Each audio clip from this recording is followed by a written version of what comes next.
So here's your first look at a real and fake pair of the Nike Air Jordan 4 Reimagined Bred. But what are the differences? Can you spot any? Let's take a closer look in this video.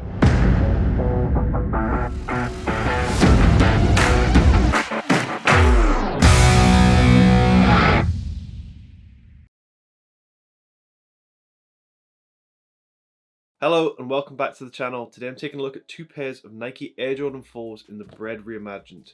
One is real and one is fake. The retail one's here on my right, fake one's here on my left, and this video is to help you at home if you are trying to authenticate. So I must emphasize this does not support the counterfeit industry in any way, it's just to help you at home if you are authenticating your pair. So let's get straight into the comparison. Here are the two boxes, spin this one round, and we'll compare them side by side.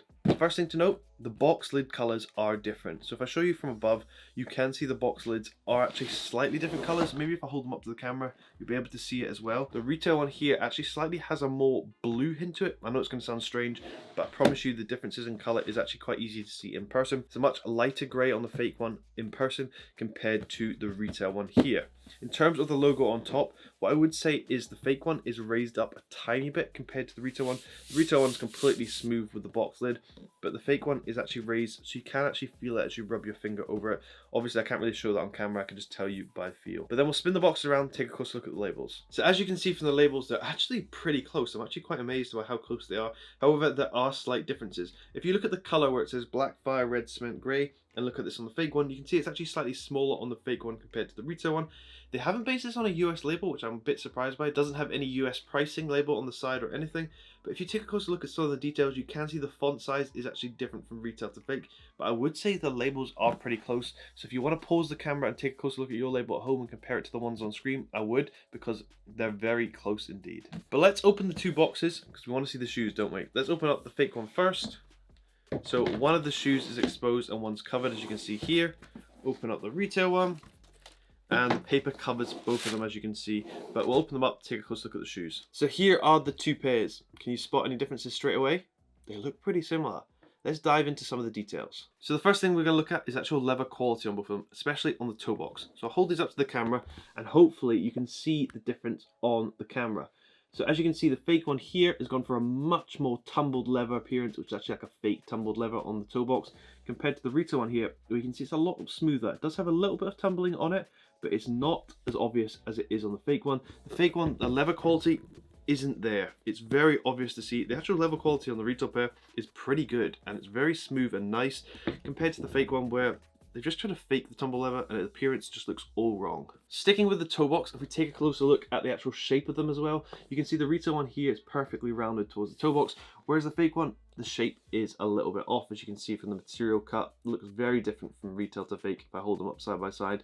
The shape of the fake one is completely off. This might be quite hard to see on camera, but this cage section here, you will see, this is the retail pair here, and you can see it's kind of a matte finish, whereas the fake one does have a slight shine to it in this section. Not sure if it's going to show up on the camera, but the cage section on the fake one here is a lot shinier and has a slight shimmer to it compared to the retail one, which is fully matte black and has no shine to it even in studio lighting. So if we take a closer look at the labels, and I'll give you a close-up for this, you can see the positioning of the Jordan and the Flight logo is different from retail to fake. So as you can see on the retail one, the position of the logos is actually slightly higher, so there's a bigger gap between that and the stitching below. However, if you look at the fake one, you can see it's almost touching the stitching below. I know this is an incredibly minor detail and really hard to see, but if you're authenticating a pair which costs around £240 right now, you're going to want to get that right. So that's the difference between the two, the positioning of the logo on the tongue. Spinning the shoe around to the back, you will see it does have this tab on the back here, which I can ping back on the retail one here. What I would say is the fake one feels incredibly flimsy. It honestly feels like it's about to break off at any moment. There seems to be a little bit more of structure to the retail one. The retail one can bend, but it does not bend as far as the fake one. The fake one is just, look, I can just go, it just flies back super easy compared to the retail one. Minor difference, quite hard to tell in pictures, but if you have them in hand, really obvious difference between the two pairs. So on the outer side here on the retail pair, you'll see underneath this rubberized triangle shape here, you'll see the double stitching going along here. You'll see it matches each corner perfectly, lines up perfectly with each corner of that rubberized material above. Whereas if you look at the fake one here, I'll show you from the side. Look at that stitching, matches it here, and if you go along, look at it, extends there from the stitching, doesn't match up with that triangle, should be just down below here, but extends a little bit further. So these are small details that you're going to have to look for on the fake pair, or if you have a pair at home, these are things you're going to have to look for because they shouldn't happen. The retail pair was actually very well made for this one. The leather quality is really good and the stitching is really good, and you can see it matches up perfectly with that rubberized material above. Another big difference between the two is the actual shape of both of the shoes. So if I hold them up like this, you can see the shape of the shoe is actually different from retail to fake. This is the retail one here, and I would actually say it has a slight curve to it. I don't know if that's going to show up on the camera, but the fake one here, it's just straight and chunky, as you can see, like this. But the retail one here, look at that slight curve. It's meant to curve with your foot to make it a little bit more comfy than it does on the fake one. As you can see here, it curves with the same way your foot does. Another incredibly minor difference between the two is underneath the shoe, you'll see this white section here. I'll give you a close-up of this, but retail and fake compared side by side, it's much more texturized on the fake one compared to the retail one. The retail one is actually almost looks smooth from some angles, but you can see there is slight texturization compared to the fake one where it's very obvious texturization and really obvious to see the difference between the two pairs. When I spoke earlier about the shape of the shoe, it's quite obvious to see here from the side. So if you look at this leather panel here, you'll see this section here. Look how big it is on the retail one here. And if I show you the fake one, you'll see this gap is actually a lot smaller. So the leather panels on the side of the shoe are cut differently from retail to fake, which actually affects the overall shape of the shoe from the side. For example, on the retail one here, on the inside, look how steep that indent is there. You can see it very clearly on the retail one. On the fake one, I would say that isn't as steep of a curve. So you can see, look how different it is from retail to fake. So if I hold that one there and then hold this one here, look at the difference in curvature from that steep bit there. This is going to be a really minor difference, but if I show you the retail one, you'll see the laces that come pre-laced. Look how loose that lacing is on the dead stock pair, whereas on the fake one, I can't even get the laces over the tongue. Yeah, I can. But look how tight that is laced. There's no extra length of laces on the fake one. Let's take out the insides now. So, comes with paper shoe tree. So does the fake one.